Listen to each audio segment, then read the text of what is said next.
I'm so excited to be here with Ellen Yin and talk about minimalist marketing and how to go from cubicle to CEO.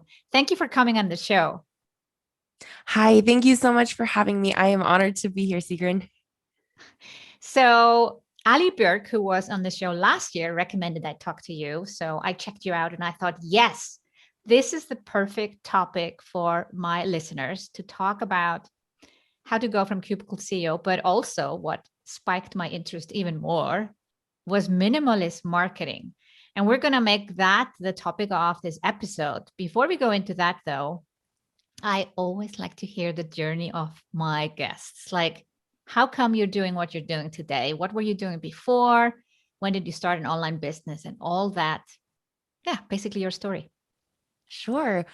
So my online entrepreneurship journey started in early 2018, and it really started by accident. I'm sure a lot of you can relate to that journey where perhaps you've never thought of yourself as, becoming a business owner, but really what happened was that at the end of 2017, I had made this decision to quit my corporate job, to leave corporate America. And I didn't realize at the time what my next step was going to be, or didn't know.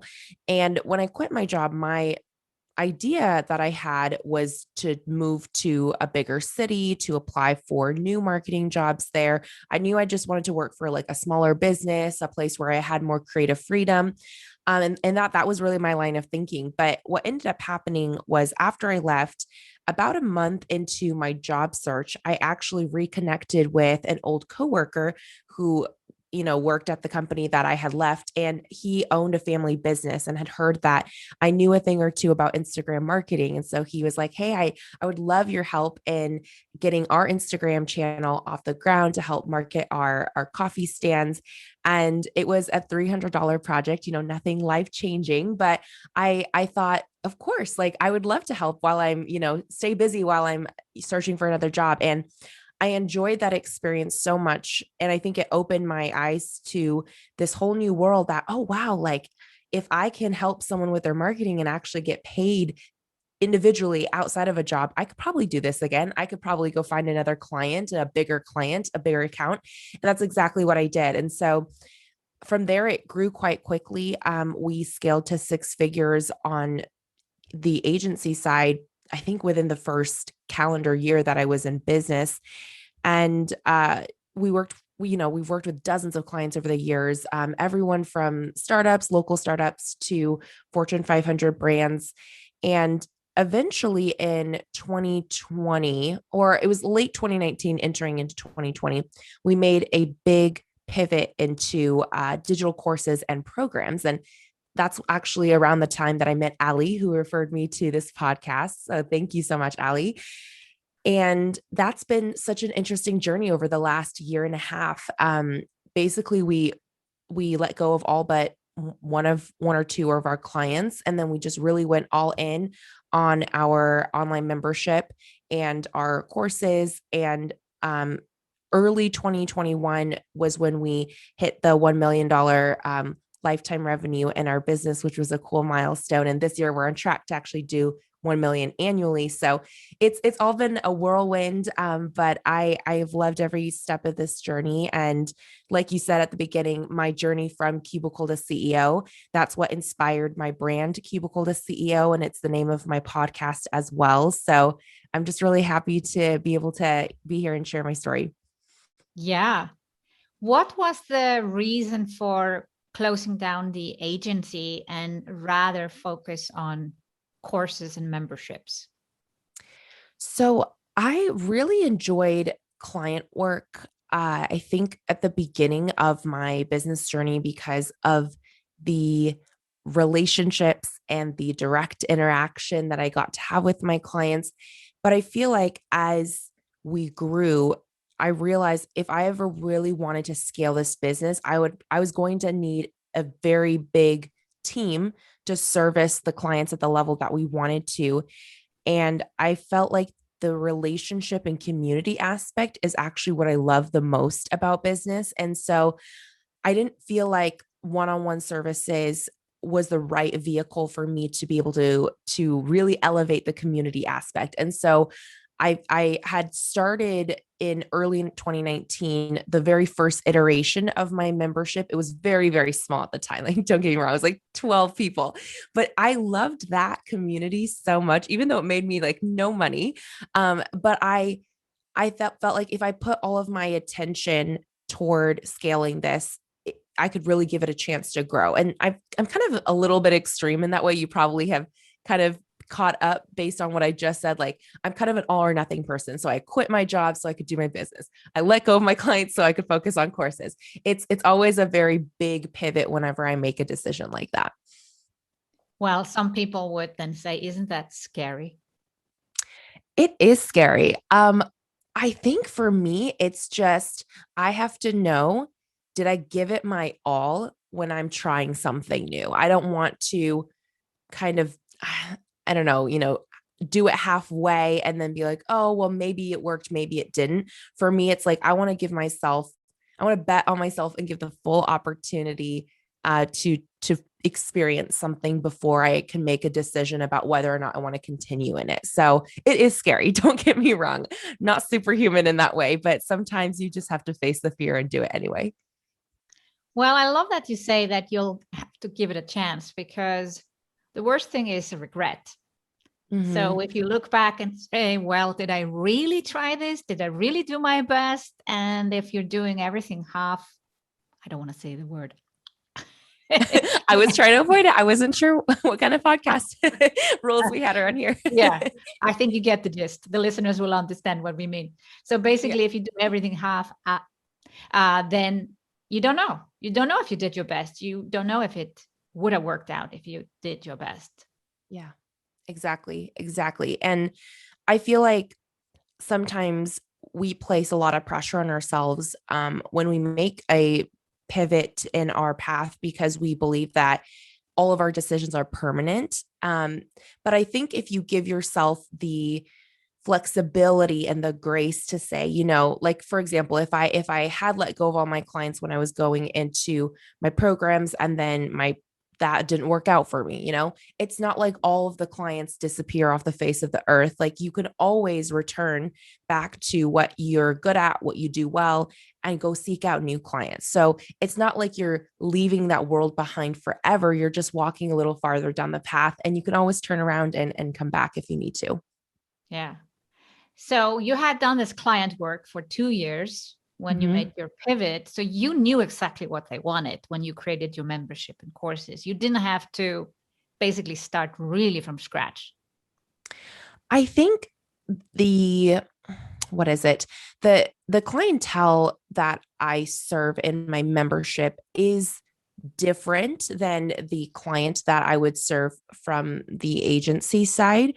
For example, on the agency side, most commonly we actually worked with e-commerce shops and stores, Mm. brands, and on in our membership, it's specifically geared toward coaches, service providers, and consultants who have a one-on-one service and are at the beginning or middle stages of their business, wanting to reach that first 10K month. That's the big transformation in our membership. So they're different, but I will say it was so valuable to have those 2 years of experience working with clients, because I think client work is one of the easiest and best ways to bootstrap and sustain a business with quick cash flow.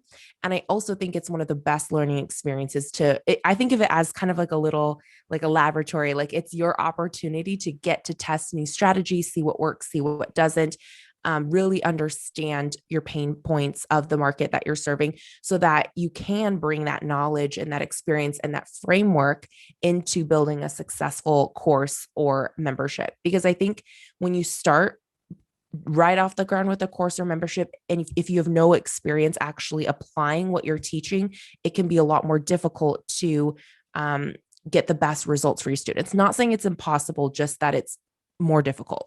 Yeah. No, I love that. I also started one-on-one, and there are a lot of people that are not willing to do it. They want to go straight to membership and courses. And I'm like, you're making it extra difficult for yourself. Even if you Yes. just do a little bit of one work in the beginning, it's the best way Mhm. to learn and get to know your ideal client. Yeah, I'm glad you did that Absolutely. too. So you talk about marketing minimalism. Like you talk about like, you can actually market yourself without going all crazy about marketing. So now we're curious. What is it that you recommend that people do? Like how can they market without, posting every day or multiple times a day and still seeing some results?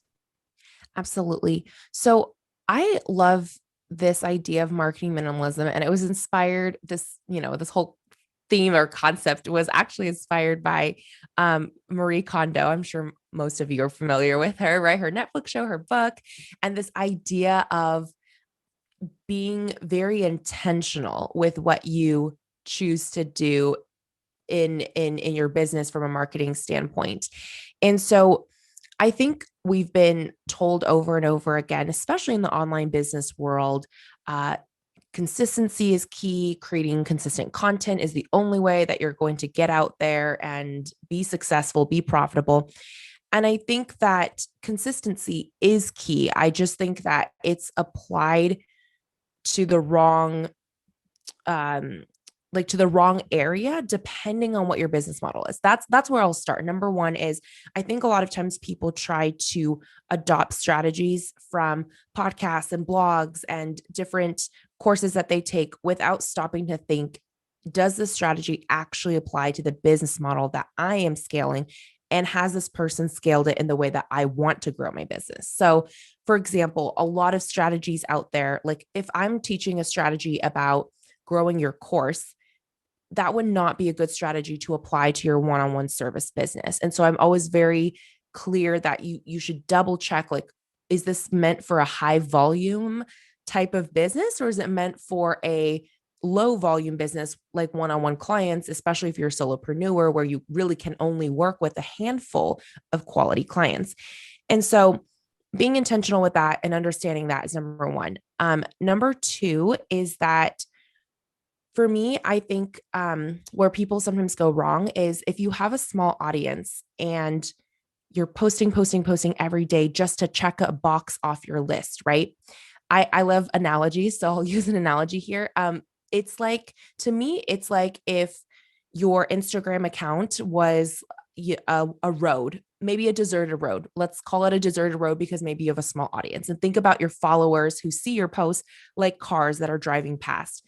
So I think of it like if every time you post, you're putting up a billboard on the side of the road, just because you put up 1,000 billboards, if 3 cars drive by every day, it doesn't matter if you had 1,000 billboards or 5 billboards. The effect and the impact is pretty much the same. And so I think where people get caught up is they are on this content hamster wheel trying to churn out as much content as possible, but they forget that creating content is just the first step. You actually have to drive the right traffic to the content. That is the missing piece.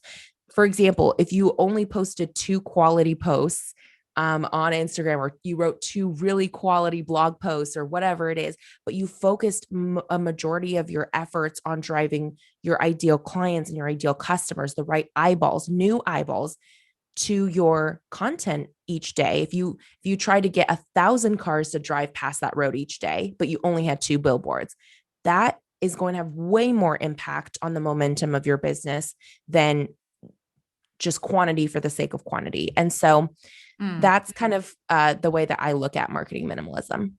Yeah. So if someone has, let's say, 1,000 followers, they shouldn't necessarily be posting every day. Should be enough to post, I don't know, 3 times a week and spending more time creating content that people actually want to read or potentially share. Yeah.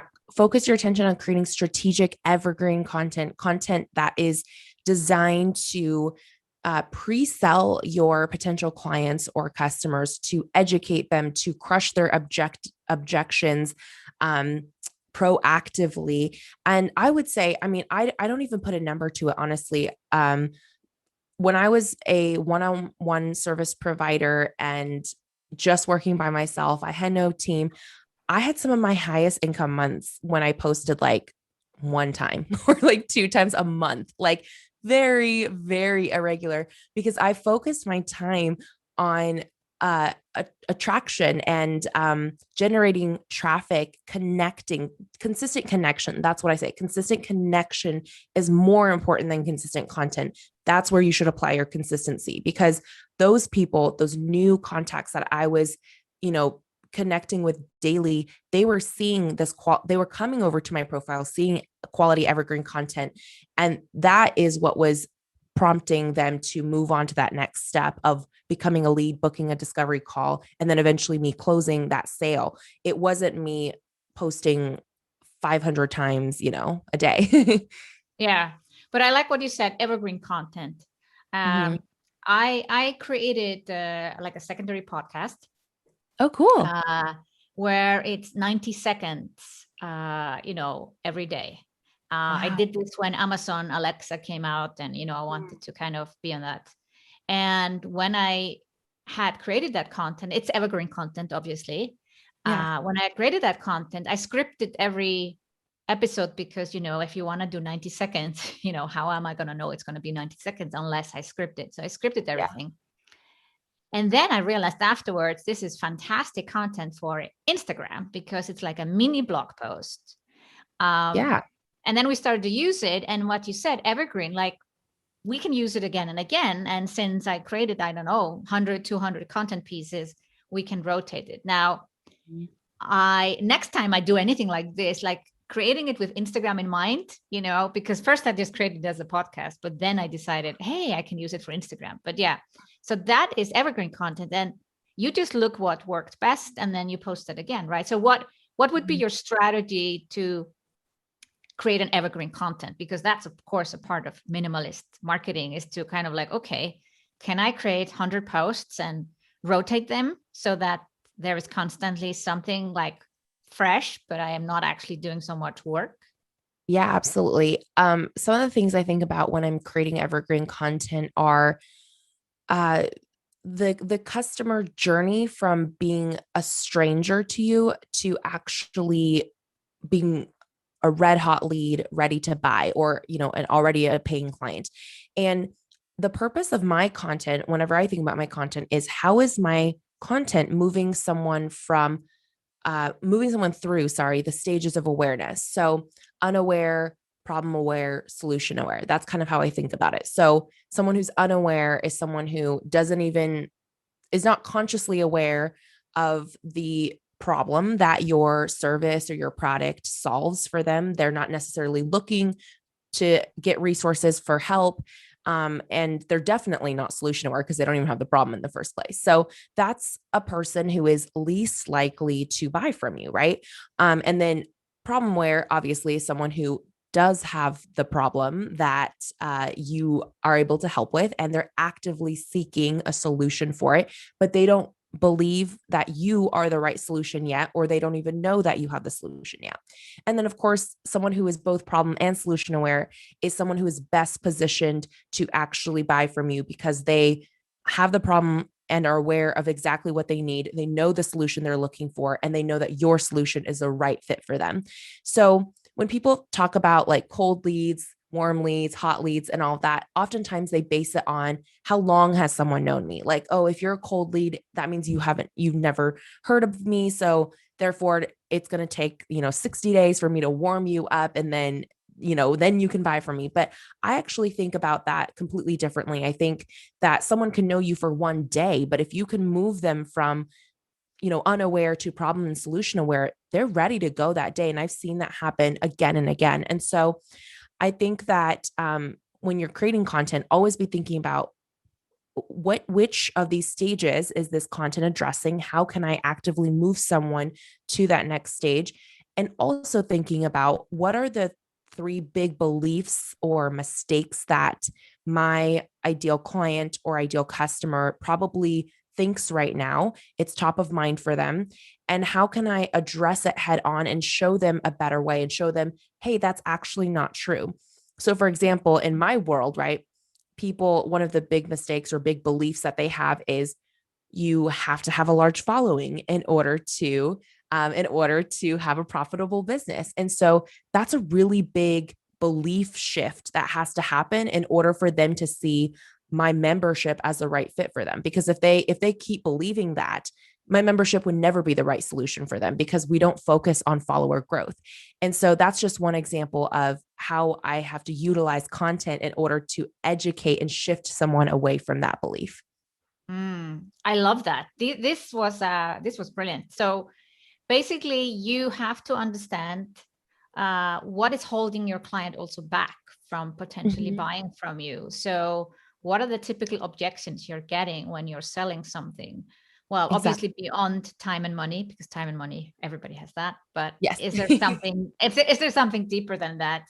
Yes. We were, for instance, we sell a course on creating courses. And we've been doing this for a while. Yeah. And in our last launch, there were certainly a lot more people that said, I don't know what my course should be about. And I'm Mm. like, ooh, now I have a new objection to work on. Actually, I was like, yeah, this is great, because possibly this was an objection for a while, but we didn't hear it so clearly. Sometimes you need to hear more Yeah. people saying it or more loudly so that you finally get it. So I think people need to just know like what's holding them back to actually taking the next step. And sometimes it's such an easy thing to solve. We just added a masterclass like create your course in 60 minutes. That's so awesome. See, that's exactly, I think, the right way to go about it, because you are constantly listening and doing market research with your audience. And that is key. I think that's the piece that most people miss is, in business, we're taught build your client avatar, right? Or your ideal customer avatar. And a lot of people, they sit down with themselves and a pen and paper, maybe a Google Doc, and they start writing all these things that they believe about their ideal client or customer. And it's often more surface level, like demographics, psychographics, oh, they're a woman in their 40s who has 2 kids and enjoys, watching X show. And while all of those might be true, they don't really get to the root of I always say, like, what are the thoughts that are renting space in their head that they cannot not think about. Like every day they're thinking through these things.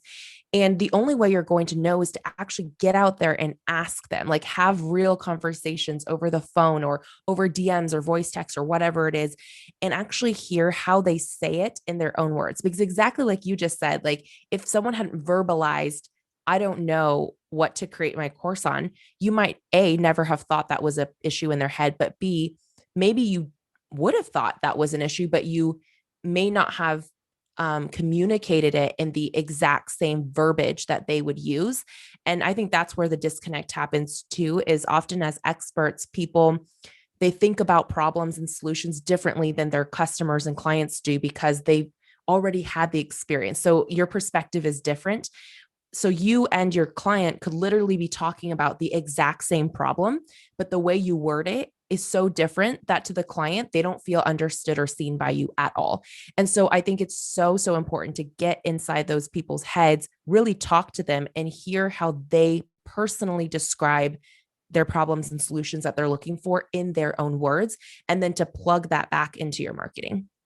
Absolutely. And in our case, they figure out their course inside our course, but it was still holding them back. So we might think we have the solution already. We thought it through.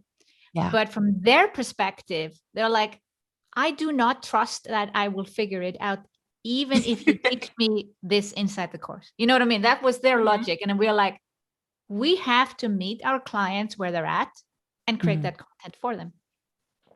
Mm-hmm. Yep. No, that is spot on. I love that you use that as a way to give them confidence in not only the offer, like what you are offering, but actually in themselves, right? Because so many times what holds people back from buying is not that they don't believe in you or your solution, your offer, your service, whatever it is. It's actually that they don't have the belief in themselves. And so I think that's a really great way to instill that in someone. Yeah. So, minimalist marketing, how do people find out more about you and your service? What's the best way? Is that your podcast, your website?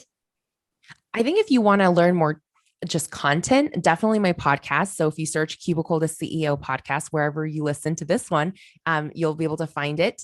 And as far as like, if you want to have a direct conversation with me, I'm most active on Instagram. So if you search at Miss Ellen Yin, I would love to connect with you there. Fabulous.